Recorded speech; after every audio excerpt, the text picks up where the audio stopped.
ఈ మాతాజీ గారి పద్మము వంటి ఆ పాదాలకు మనం తదేకంగా చూస్తూ రెండు చేతుల్ని జోడించి భక్తి శ్రద్ధలతో శిరస్సు వంచి నమస్కరిస్తూ హృదయంలోకి అమ్మని ఆహ్వానిద్దాం. శ్రీ మాతాజీ కృప చూపించి మా అందరి మీద మీ యొక్క శ్రీ చరణాల్ని మా హృదయంలో స్థాపించు తల్లి. మాకు అబోధిత శక్తిని ప్రసాదించి శ్రీ గణేశుని యొక్క ఆశీస్సులను ప్రసాదించి సౌందర్య లహరిలోని ఈ యొక్క శ్లోకాన్ని స్తుతించేందుకు మాకు అనుమతిని ప్రసాదించు తల్లి.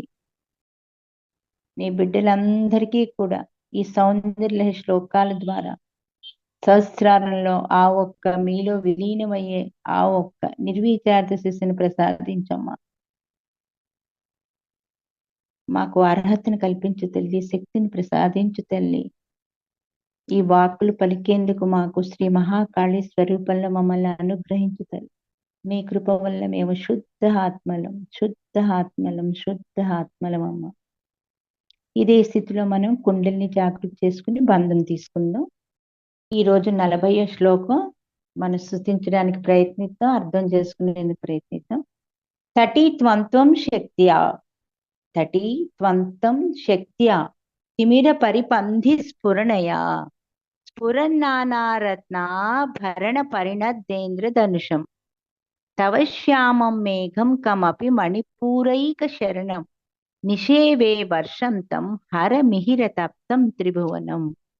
తటి త్వంతం శక్త్యా తిమిర పరిపంధి స్ఫురణయా స్ఫురన్నానారత్నాభరణ పరిణద్దేంద్ర ధనుషం తవ శ్యామం మేఘం కమపి మణిపూరైక శరణం నిషేవే వర్షంతం హర మిహిర తప్తం త్రిభువనం. ఇక్కడ మణిపూర చక్రం గురించి వర్ణించారనమాట శ్రీ ఆదిశంకరాచార్య వారు అమ్మ వర్ణంలో. తటి త్వంత్వం శక్త్య అంటే ఈ ఒక్క శ్లోకంలో ఏంటంటే ఆ అమ్మని మెరుపు కింద ఆయన వర్ణించారు. పరమేశ్వరుని శివుణ్ణి మేఘాని కింద ఆయన వర్ణించారనమాట. మణిపూరం ఒక విశేషాన్ని ఇక్కడ విశేషతని ఆయన వర్ణించారనమాట. ఇంత అర్థం ఉందా అనిపిస్తుంది మనకి. శ్రీ మాతాజీ గారు మణిపూర చక్రం గురించి చెప్తూ ఉంటే అమ్మ చెప్తూ ఉంటారు కదా, నాభి చక్రం చాలా ఇది అని చెప్పి. అదే అనమాట ఇక్కడ ఇరువురు ఉంటారనమాట. ఆ తల్లి ఏంటి మెరుపు తీగలా ఉంటుంది. మెరుపు తీగలా ఎందుకు ఉంటుందంటే ఆ తల్లి అక్కడ మణిపూరం అంతా చీకటితో ఉంటుందన్నమాట. మణిపూర చక్రం తామిరిస లోకం అనమాట, అంటే చీకటితో నిండి ఉంటుందన్నమాట. అక్కడ ఎప్పుడైతే మణిపూర చక్రంలో చీకటి ఉంటుందో తిమిర పరిపంధి స్ఫురణయ అంటే చీకటికి శత్రువేంటి? వెలుగు, అంతే కదా, ప్రకాశం కదా. సో అప్పుడు ఎప్పుడైతే అమ్మ ఒక్క మెరుపుట ప్రకాశిస్తుంది అక్కడ ఆ మణిపూర చక్రంలో. తటీత్వంతం శక్త్యా తిమిర పరిపంధి స్ఫురణయ. ఈ మణిపూర చక్రంలో పరమేశ్వరుడు మేఘంగా ఉంటాడు, ఆ తల్లి ఆదిపరాశక్తి మెరుపుగా ఉంటుంది శ్రీ మాతాజీ గారు. అక్కడ మణిపూర చక్రం అంతా చీకటితో నిండి ఉంటుందన్నమాట. తిమిర పరిపంధి స్ఫురణయ అంటే చీకటితో ఉంటుంది. చీకటికి శత్రువు ఎవరు? ప్రకాశం, అంటే వెలుగు అనమాట. సో ఆ ప్రకాశించే శక్తి గా నువ్వు అక్కడ విరాజిల్లుతూ ఉంటావమ్మ. ఆ మణిపూరంలో అమ్మ ఆ శక్తి స్వరూపునే ప్రకాశింపబడుతూ ఉంటుందిట. తటీత్వంతం అంటే మెరుపు, గుర్తుపెట్టుకోండి. తటీత్వంతం అంటే మెరుపు, శక్తి అంటే అమ్మ శక్తి. సో ఈశ్వరుడు ఇక్కడ ఏంటంటే పరమేశ్వరుని మేఘాలతో వర్ణించారనమాట. ఎప్పుడైతే ఇరువురు కలయికతోనే మన సుషుమ్న ఏర్పడుతుంది. లేకపోతే మన సుషుమ్న ఇరువురు ఇది మా మదర్ కుండలిని అని అంటున్నాం. శివుడు అక్కడ ఉంటాడు, కానీ ఆవిడ ఎక్కడెక్కడ ఏ చక్రంలో ఏ అవతారంతో మనల్ని కరుణిస్తుందో అక్కడ ఆయన కూడా ప్రెజెన్స్ ఉంటుందన్నమాట. ఇరువురి కలయికే సహస్రారం. సో ఇక్కడ ఏంటంటే అక్కడేంటి అమ్మ మణిపూరంలో ఎప్పుడైతే చీకటి అమ్మ ఒక్క జాగృతి అయిన వెంటనే మణిపూరంలో చూడండి కుండలిని శక్తి జాగృతి అవుతుందని శ్రీ మాతాజీ గారు చాలా సార్లు చెప్పారు. సో ఎప్పుడైతే అమ్మ మెరుపు అక్కడ ప్రకాశిస్తుందో అక్కడ చీకటంతా తొలగిపోతుంది. ఎలా తొలగుతుంది ఆ చీకటంతా అంటే ఎలా అంటేట మేఘాలన్నీ కమ్ముకున్నప్పుడు ఉరుములు వస్తాయి కదా, ఉరుములు ఎంత షైనింగ్ ఉంటుంది కదా. సో అక్కడ ఆ మేఘ ఎప్పుడైతే అమ్మ సుషుమ్నాలో పయనిస్తుందో ఆ ప్రకాశంతో పరమేశ్వరుడికి మేఘాలు మెరుపుల్లా అమ్మని కలుస్తాయి. చూడండి అర్థం ఎంత బ్యూటిఫుల్ గా ఉందో, సహస్రారం తిరుగుతుంది. సో ఎప్పుడైతే మణిపూర్ చక్రంలో అమ్మ ఒక్క అమ్మ ఆ చక్రంలో చీకటిలన్నీ తొలగించేసి తన ఒక్క శక్తితో మెరుపుని తీసుకొచ్చి చీకటిని తొలగించి ప్రకాశింపబడుతుందో అక్కడ, అప్పుడు ఏమవుతుందంటే శివుడు మేఘాల్లాగా, అందుకే క్లౌడ్స్ వైబ్రేషన్ అని మనం పెట్టుకుంటాం. సో మేఘాలు ఎలా ఉంటాయంటే మెరుపులు అలాగా ఆ మనం చూడండి షైన్ అయిపోతూ ఉంటే అలాగనమాట. సో ఆ మేఘము ఈ చీకటి తొలగించే ప్రకాశము, ఈ రెండు కలిసి ఏమవుతాయేటప్పుడు మేఘం ఉన్న చోట ఎప్పుడైతే ఆ ఉరుములు అవి వస్తాయో ఇంద్రధనుస్సు ఏర్పడుతుంది. మేఘాలు ఎప్పుడైతే కమ్ముకుంటాయో మనకి ఏమవుతుంది, ఇంద్రధనుస్సు అనేది ఏర్పడుతుంది అన్నమాట. చూడండి హెవీ రైన్స్, ఆ థండర్ ఇవి వచ్చి వచ్చినప్పుడు అవి ఇంద్రధనుస్సు అనేది మనం చూస్తాం ఒక్కోసారి. ఆ ఇంద్రధనుస్సు ఎన్ని రంగుల్లో ఉంటుంది అనమాట. స్ఫురన్నానారత్న భరణ పరిణద్దేంద్రధనుషం. ఇంద్రధనుస్సు ఒకదానికొకటి ఇలా ఒకదాని మీద ఒకటి రంగులు, ఇంద్రధనుస్సు అలా 7 కలర్స్ మనకి ఎంతో బాగా కనిపిస్తాయి. పిల్లలు కూడా చూసి ఎంతో హ్యాపీగా ఫీల్ అవుతారు. సో ఆ ఆకాశంలో ఇంద్రధనుస్సు ఏర్పడుతుంది అనమాట. సో ఇంద్రధనుస్సు ఎన్ని కలర్స్ తో ఉంటుంది, సప్తవర్ణాత్మకంగా ఉంటుంది, అంటే 7 కలర్స్. సో దేవి ఎప్పుడైతే ప్రకాశిస్తూ, అంటే దేవి ఎందుకు ప్రకాశిస్తుంది మణిపూరంలో, ఎందుకంటే ఆవిడ ధరించే రత్నాభరణాలు. మణిపూరంలో మనం సుధాధార సుధా సింధోర్ మధ్య అని అమ్మ ఎలా ఉంటుంది, అమ్మ ఒక మంటపం ఎలా ఉంటుంది, అమ్మ నివసించే భవనం ఎలా ఉంటుంది, అమ్మ ఏ కల్పవృక్షాల తోటల్లో ఉంటుంది, అవి గుర్తు చేసుకోవాలి. అమ్మ నివసించే భవనం అధిష్టాన దేవతే పరమేశ్వరుడే మంచం కింద చేసుకున్నప్పుడు ఉంటుంది సమస్త దేవతల మధ్యలో. సో ఇక్కడ అమ్మ ఎలాగ, అమ్మ మెరుపు ఎందుకు ఇస్తుంది మణిపూర్ చక్రానికి, ఎందుకు ఇస్తుందంటే ఆ ఇంద్రధనుస్సు రంగులు 7 ఎలా ఉన్నాయో అదే రకముగా అన్ని అమ్మ ఒక ఆభరణాలు ఉంటాయట. అంటే ఒకటికి ఒకటి అలా పొదిగి పొదిగి ఉంటుంది అనమాట అమ్మ ఒక్క ఇది మీద. అవన్నీ మరి అమ్మ మణిపురంలో జాగృత అయినప్పుడు మరి అవన్నీ మన శరీరంలో ఆ ప్రకాశం వెలిగిపోతుంది కదా. అదే కదా సహస్రారం బ్రహ్మరంధ్రం ఓపెన్ అవ్వడం అంటే. అవన్నీ కూడా అవి కాంతులు అన్నమాట, ప్రతిఫలిస్తూ ప్రతిఘటిస్తూ ఉంటే అమ్మ శరీరం నుంచి అవన్నీ కూడా రిఫ్లెక్షన్ కింద. సో అప్పుడు ఏమవుతుందంటేట ఇంద్రధనస్సు అక్కడ కూడా మనకి ఏర్పడుతుంది మణిపూర చక్రంలో. అంటే మన యోగిగా సాధన చేస్తున్నంతసేపు మనం అమ్మ మీద నమ్మకం పెట్టుకుని ఏదో కొన్ని కోరికలకు చేయడం కాదు. మనం యోగి అంటే మనం శ్రీ మాతాజీ గారిని అంత భక్తితో నాకు ఇదే కావాలని అడిగినప్పుడు అమ్మ మనకి తప్పకుండా కటాక్షిస్తుంది అది. సో పరిణద్దేంద్రధనుషం అంటే ఒకదానికొకటి రంగు ఏ రకంగా ఇంద్రధనుస్సులో కూర్పబడి ఉంటుందో అమ్మ ధరించిన రత్నాభరణాల కాంతులన్నమాట. ఆ వాటితో ఇంద్రధనుస్సు ఏర్పడుతుంది అక్కడ మణిపూర చక్రంలో. సో తవ శ్యామం మేఘం కమపి మణిపూరైక శరణం. మణిపూరైక శరణం అంటే మేఘము, పరమేశ్వరుడు మేఘం, మణిపూర చక్రమే అది ఆశ్రయంగా తీసుకుంటాడప్పుడు. ఎందుకంటే అమ్మ దగ్గర ఆయన ఉండాలప్పుడు అది. సో ఆ మేఘం అనేది ఇక్కడ విలీనం అవుతుందన్నమాట. మణిపూర చక్రం దేంతో ఉంటుంది, వాటర్ ఎలిమెంట్ అంటే ఉదకతత్వం, జలతత్వం. సో ఎప్పుడైతే కమపి మణిపూరం, మనకి 9వ శ్లోకంలో ఎప్పుడు ఎందులో మహీమూలాధారే కమపి మణిపూరం అందులో వస్తుంది ఇది. మేఘము ఇక్కడ ఏమవుతుందంటే మేఘము శ్యామం అని ఇచ్చారు ఇక్కడ, కమపి మణిపూరైక శరణం. తవ శ్యామం మేఘం కమపి మణిపూరైక శరణం. ఆ మణిపూరంలో అమ్మ యొక్క ప్రకాశం, పరమేశ్వరుడి యొక్క మేఘం ఎలా ఉంటుంది, ఎప్పుడు కూడా శ్యామల వర్ణంలో ఉంటుందన్నమాట. అమ్మ ఇక్కడ ఏంటంటే శ్యామం అంటే శ్యామల వర్ణం అన్నమాట, కలర్ ఆఫ్ దట్. ఇదేంటి నల్లగా ఉంటుంది, మబ్బులు కడితే నలిపే కదా ఉండేది. మేఘం కమపి అంటే ఇక్కడ ఏంటంటే అమ్మ ప్రకాశవంతం, మేఘం ఆ చీకటిని తొలగించే, ఆ చీకటికి ఆపోజిట్ ఏంటి, ప్రకాశం. ఆ ప్రకాశం ఎవరు, అమ్మ. ఇక్కడ దేవీ శక్తిని అలాగా వాళ్ళు వర్ణించారు. ఇక్కడ మేఘం అంటే మేఘ రూపం. ఇక్కడ మేఘం అనేది ఏంటంటే శివుడు.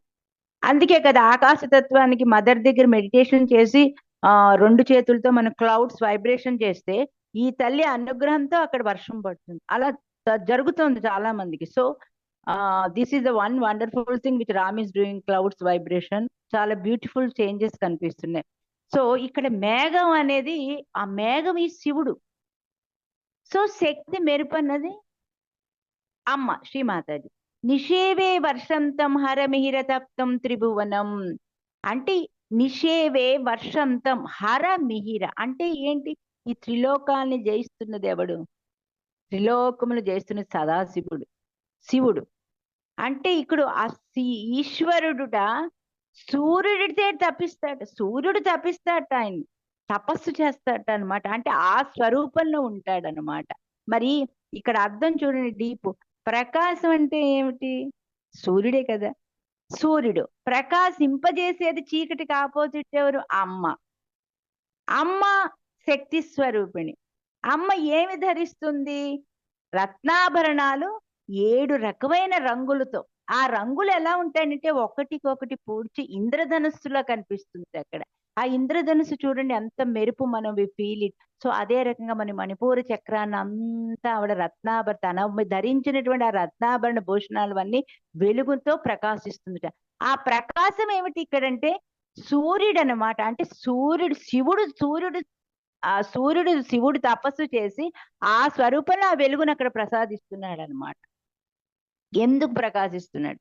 స్వాదిష్టాన చక్రంలో మీకు లాస్ట్ టైం శ్లోకంలో చెప్పా, పరమశివుడు ప్రళయ భైరవుడి కింద తాండవిస్తాడు. అందుకే అనారోగ్యాలు ఇవన్నీ డెఫినెట్ గా మనకి ప్రూఫ్ లోనే కనిపిస్తున్నాయి. ఇది ఒకళ్ళు చెప్తే ఇదే కాదు.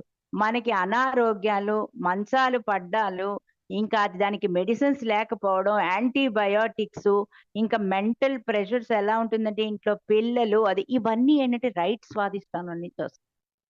ఎందుకంటే ఆ అటెన్షన్ మనం ఒకటి పెట్టేస్తాం. ఆ అటెన్షన్ పెట్టినప్పుడు మనకి brain first of all effect అవుతుంది. దాంతో ఏమవుతుందంటే స్వాదిష్టానం ఇంకా విపరీతం వేడి అన్నమాట.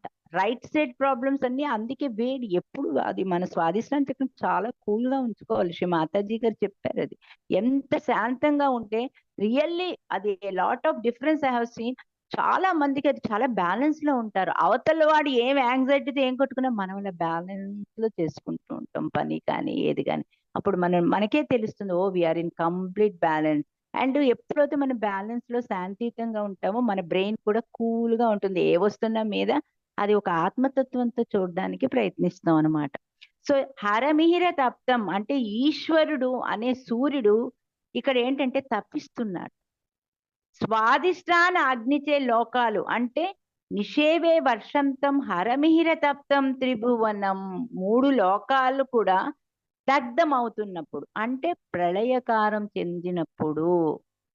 ఇక్కడ ఏమవుతుందంటే ఎప్పుడైతే ఏ యోగి అమ్మని మణిపూర చక్రంలో ఈ స్వరూపంలో ధ్యానిస్తాడో అప్పుడు ఏమవుతుందంటే ప్రళయకాలంలో జగత్తు మునిగిపోయేటప్పుడు ఆ పరమేశ్వరుడు స్వాదిష్టాన చక్రంలో ప్రళయ భైరవుడి కింద ఉన్నతను, అమ్మ ఆదిశక్తి, వీళ్ళిద్దరి యొక్క కలయికతో మీకు చెప్పినట్టుగా మేఘము ప్రకాశం ఈ రెండు కూడా అక్కడ కలిసి మనకి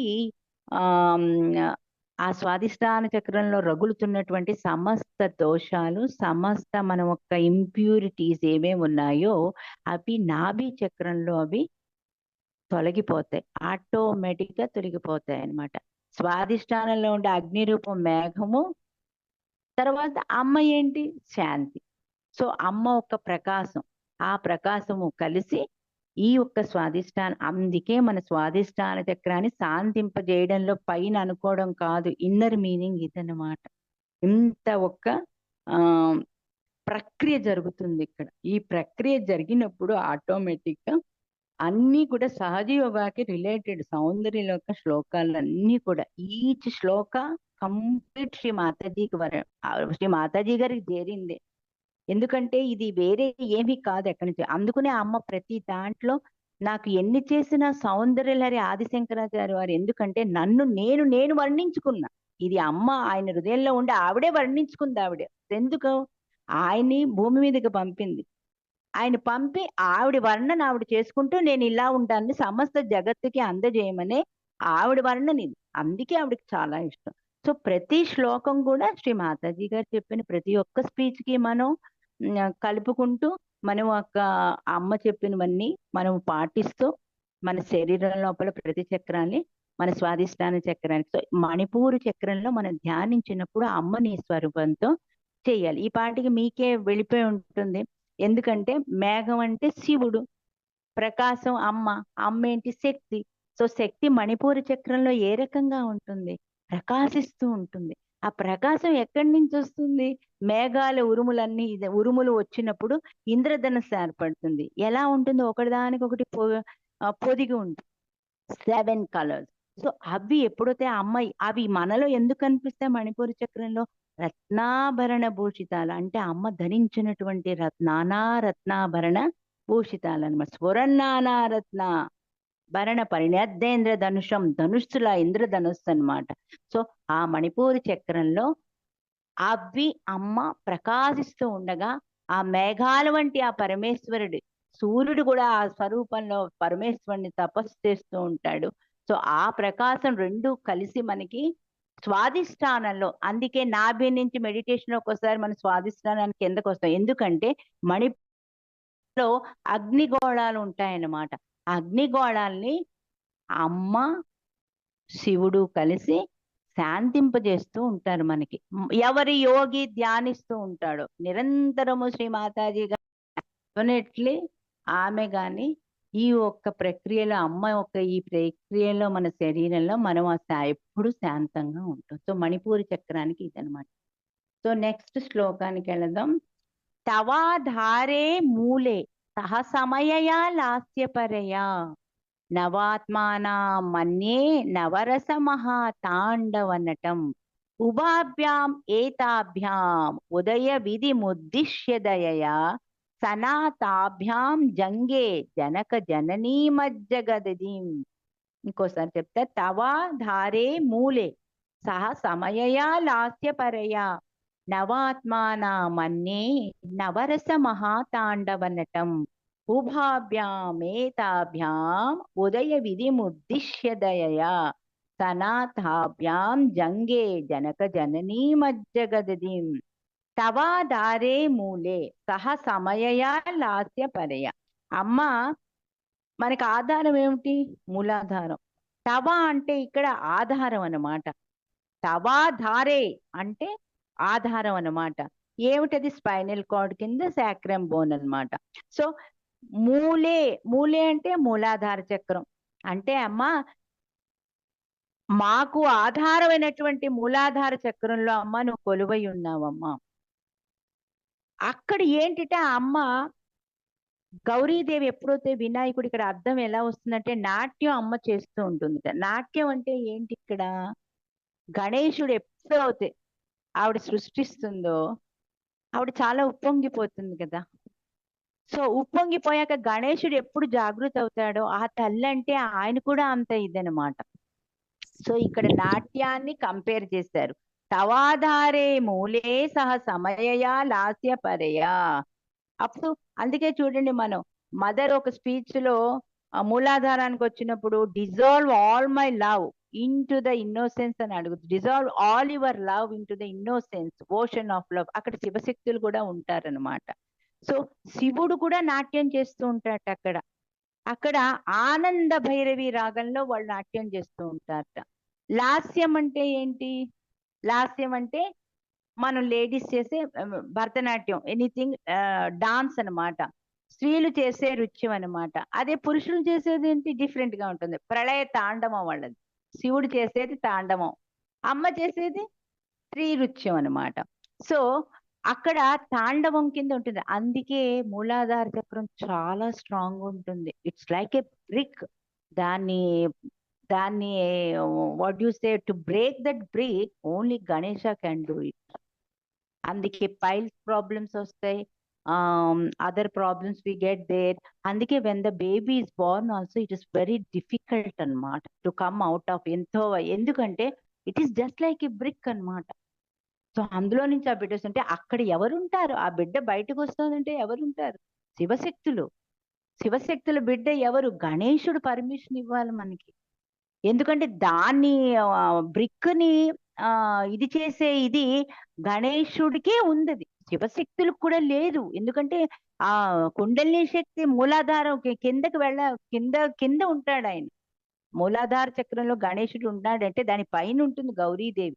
సో అక్కడ ఏంటంటే వాళ్ళు కూడా వెళ్ళలేరు. సో అందుకే శ్రీమాతాజీ ఒక స్పీచ్ లో చెప్పారు, మూలాధార has to be purified and clear themselves. Every day clear the మూలాధార చక్ర అంటారు. అప్పుడు అమ్మ వర్కౌట్ చేస్తారు. అయ్యా శివుడు పార్వతి వర్కౌట్ చేస్తారనమాట.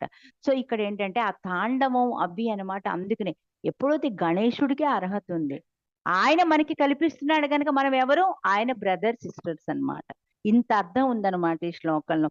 సో ఇక్కడ ఏమిటంటే అమ్మా నువ్వు అక్కడ శ్రీదేవి కింద ఉంటావు, శివుడు కూడా నీ పక్కనే 5 రకాల సమానంతో ఉంటాడు. అంటే నీ తత్వం 5 గనుక అమ్మ ఆయన కూడా 5 తత్వాలతోనే ఉంటాడమ్మా. సో ఆయన సమయుడు, ఈవిడ సమయం. So that is what Shri Mataji told again.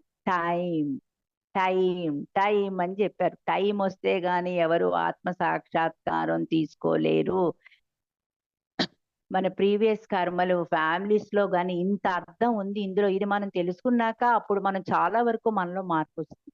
అవతల వాడు రాలేదంటే హస్బెండ్ పిల్లలు ఎవరు అంటే వాళ్ళ కర్మ రాలేదు, దే టైం వాళ్ళకి ఇంకా రాలేదు. Didn't get they time to enter in to this the kingdom of the god. So అందుకని ఏంటంటే it doesn't mean that they are bad also. సాక్షాత్కారం ఈజ్ డిఫరెంట్, అందులో గ్రో అవడం ఈజ్ డిఫరెంట్. కొంతమందికి సాక్షాత్కారం వరకే ఉంటారు, కొంతమంది ఊర్ధ్వముఖానికి అమ్మ తీసుకెళ్తుంది, కొంతమంది సహస్రారం పైనకి వెళ్ళిపోతారు, ఎప్పుడు ఆ దిశలో ఉంటారు. మా అక్కడట ఏమవుతుందంటే ఆ ఒక సేక్రేమ్ బోన్ అంటే 9 కోణాలు. ఆ 9 కోణాల్లో ఎవరు ఉంటారు? 4 + 5 శివుడు పార్వతి, అదే శ్రీచక్రం. సో ఆ ట్రయాంగిల్ బేస్డ్ దాంట్లో వాళ్ళు కొలువై ఉంటారనమాట. అవన్నీ శ్రీ ఖడ్గమాల్లో వస్తుంది. సో అది వెళ్తూ ఉంటే డీప్ అలా నాకు వచ్చేస్తుంది, మీరు మళ్ళా కన్ఫ్యూజ్ అవుతారు అందుకుని. సో ఇక్కడ ఏంటంటే వాళ్ళిద్దరు ఒక్క ఇది అనమాట. అధిష్టాన దేవత అంటే ఎవరు? శివాశక్తులు ఇద్దరే ఆధార చక్రం కింద నివాసం కింద ఏర్పరచుకొని ఉంటారనమాట. సో రెండో దాంట్లో ఏంటంటే ఈ ఒక్క క్రియ ఎందుకు ఆధారంగా ఉంటారు? ఈ సమస్త జగత్తుని క్రియ చెయ్యాలి అంటే వాళ్ళు ఎదగాలి, వాళ్ళు అక్కడ ఏమేమి జరగాలో అవన్నీ జరగాలి సమస్త జగత్తులో, లేకపోతే ఏమీ లేదు కదా. జస్ట్ వాళ్ళిద్దరు అవసరమేం లేదు కదా. దుఃఖాలు రావాలి, సుఖాలు, ఎప్పుడు సుఖాలే ఉన్నాయి జగత్తులో అనుకోండి, వాళ్ళకి బోర్ కొడుతుంది. సో సుఖాలు దుఃఖాలు ఇదంతా వాళ్ళకొక లీల కింద ఉంటుంది అనమాట. అందుకే మనం అంటాం శ్రీ మాతాజీ గారి లీలలు nobody knows, only they knows, అంతే, దట్స్ ఆల్.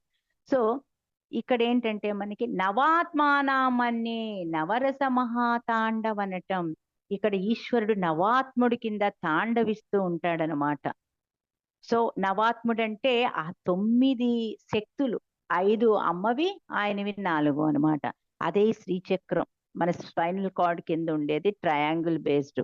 సో ఆయన ఎప్పుడూ కూడా ఎంతో మురిసిపోతూ ఆయన ఆ నాట్యం అంటే అక్కడ ఆయన కొలువై ఉంటాడనమాట.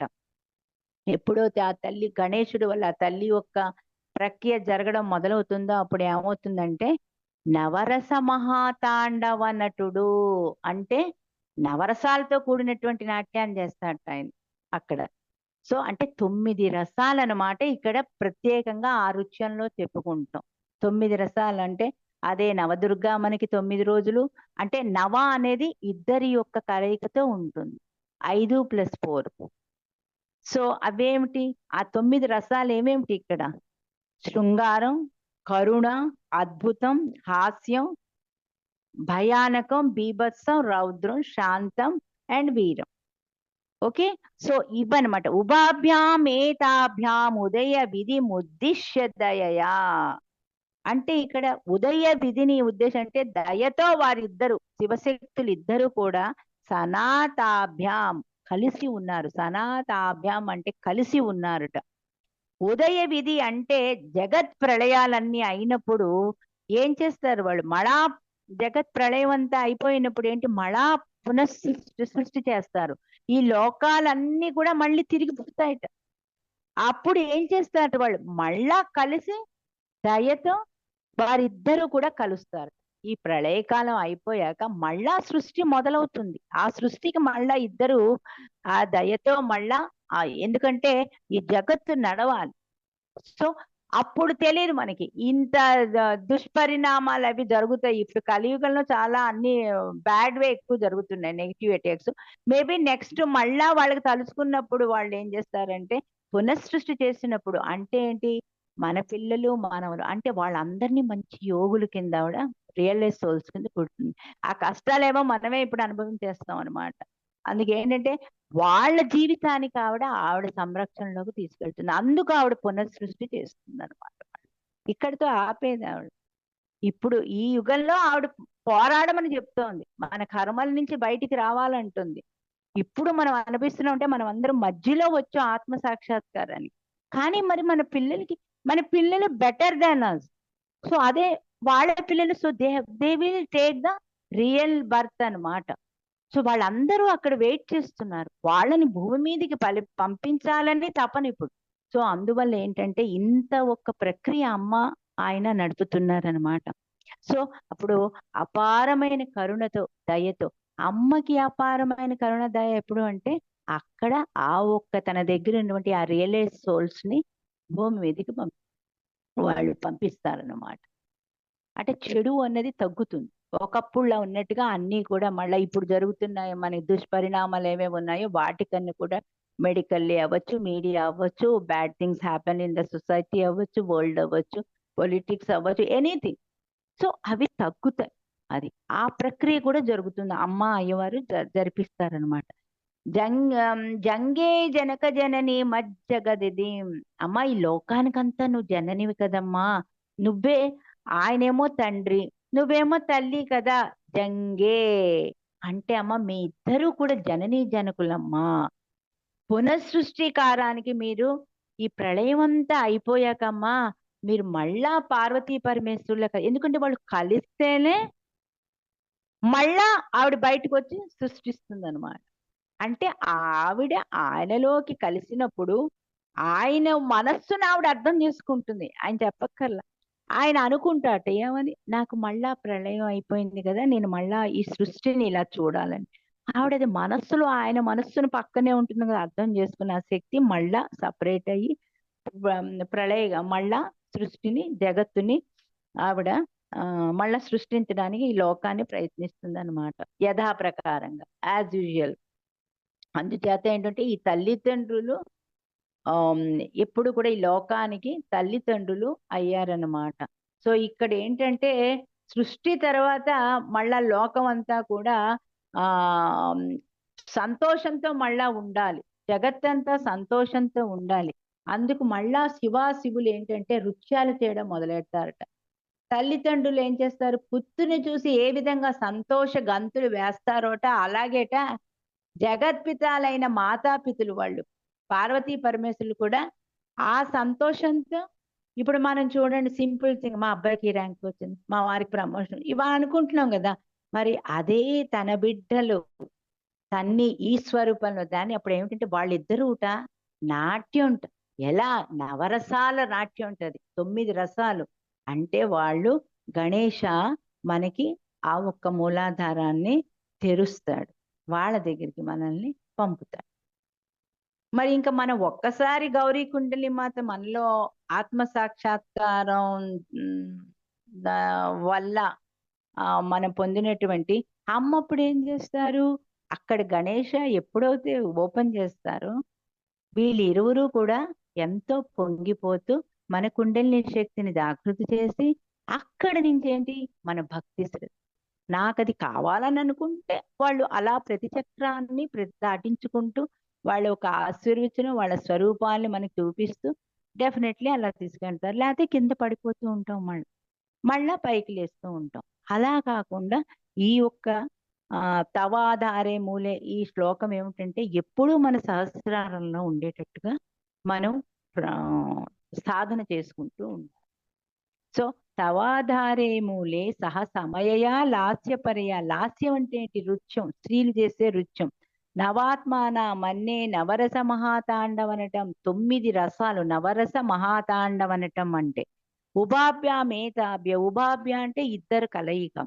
ఏతాభ్యాం ఉదయ విధి ముద్దిశ్య దయయా. మళ్ళా వాళ్ళకి దయ కలగాలి.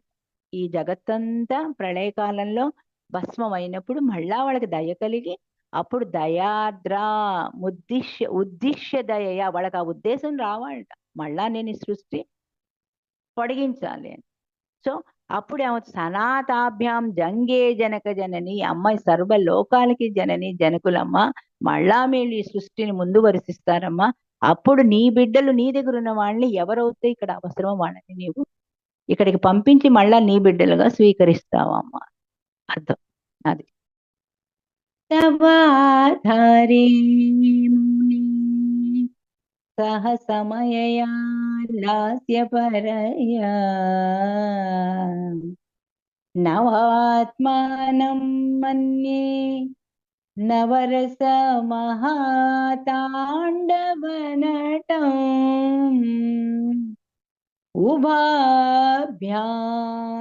ఉభాభ్యామేతాభ్య ఉదయ విధి ముద్దిశ్య దయయా సనాథాభ్యాం జంగే జనక జననీ జగదిదం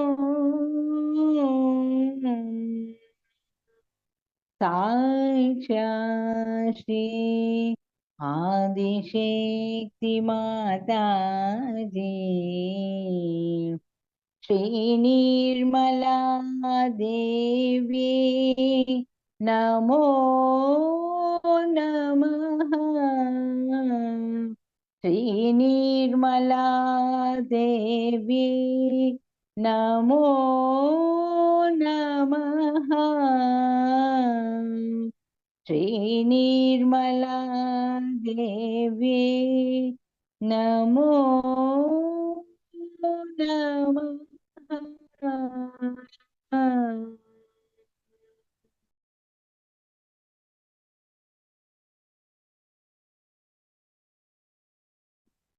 thank you Shri Mataji for this beautiful.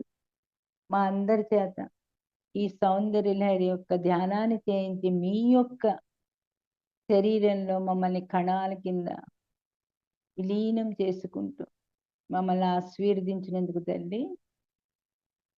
ఒక్క నిమిషం అమ్మని ధ్యానిస్తూ మన కుండల్ని జాగృతి చేసుకుని బంధం తీసుకుందాం.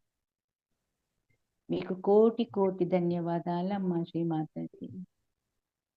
మా చేత ఈ పలుకులు పలికించినందుకు శ్రీ గణేష మీకు కూడా కోటి కోటి ధన్యవాదాలు.